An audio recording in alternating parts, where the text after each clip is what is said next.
And टेकस के बारे में टूल एंड टेकस मैंने बाद में बोला। लिफ्टिंग इक्विपमेंट क्या होता है ये बताइए आप। लिफ्टिंग इक्विपमेंट देखो भाई, ठीक है कोई बात नहीं, ठीक है। लिफ्टिंग इक्विपमेंट आपके सामने ही खड़े हैं। बूम लिफ्ट हो गया, पुराना हो गया, ये हमारा मशीनरी है ना यार, इसी के सहारे तो हम स्ट्रक्चर को उठा पाएंगे। हाथ से तो उठा के लगाए ना नहीं उठा सकते ना। जो भी चीज़ एक जगह से दूसरे जगह उठ के लगने वाली होती है, चाहे एक जगह से दूसरे जगह उसको शिफ्ट किया जाता है, उसमें जो भी चीज़ें लगती है उसको लिफ्टिंग इक्विपमेंट बोला जाता है। जैसे पुराना क्रेन है ना, बूम लिफ्ट है ना, ये सब लिफ्टिंग इक्विपमेंट है, क्योंकि ये मटेरियल को उठा के एक जगह से दूसरी जगह करती है ना, यही काम है ना। हाँ, लिफ्टिंग सिस्टम तो जो भी लिफ्टिंग के दौरान जो भी चीज़ें यूज़ किया जाता है, जो भी मशीनरी यूज़ की जाती है, उसे लिफ्टिंग इक्विपमेंट बोला जाता है। इक्विपमेंट मतलब होता है सामग्री, ठीक है ना, तो उसे लिफ्टिंग इक्विपमेंट बोला जाता है। दूसरा चीज़ टूल एंड टेकस। अब आ गई उनकी सेफ्टी के बारे में। अगर लिफ्टिंग इक्विपमेंट आपको कैसे भी हालत में मिल जाएगा, क्या आप उससे चला सकते हो, उससे काम कर सकते हो? नहीं कर सकते हो। मान लो पुराना आपका दिया गया, पुराना में बहुत सारे पॉइंट है, हुआ है तो उसका काम नहीं कर रहा हो, उसको ना लगाओ है ना, साइड इंडिकेटर काम ना कराओ, बैक कैमरा काम नहीं कर रहा हो, आगे का हॉर्न ना हो, उसे सर्टिफाइड उसका PTI सर्टिफिकेट उस पर डिस्प्ले ना हो, तो वो काम करने के लायक नहीं है। वो आप लोगों को भी जानना जरूरी है, क्योंकि आप लोग इस चीज़ को इंश्योर करोगे तभी वो चीज़ आगे बढ़ेगी, है ना। तो जो भी लिफ्टिंग इक्विपमेंट है उसमें सारे सेफ्टी डिवाइसेस चेक करना होता है एक लीगल पे।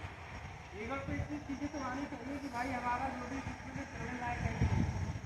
ड्राइवर और लीगर दोनों का कम्युनिकेशन बहुत अच्छा होना चाहिए साइड से during the lifting work. Lifting work के काम करने से पहले ऑफिस में बात करेंगे, भैया हमारा भी इक्विपमेंट है, हमारी भी कमियाँ हैं, है ना। और जो लीडर्स हैं वो अपना टूल एंड टेकस पे ज़्यादा ध्यान देते हैं, है ना, कि उनका वेब सीलिंग क्या कंडीशन में है, रिसाइकल क्या कंडीशन में है, वायर कंडीशन क्या है, वो आप ही लोग चेक करोगे ना यार, क्योंकि आपको उससे बिल्कुल काम करनी है।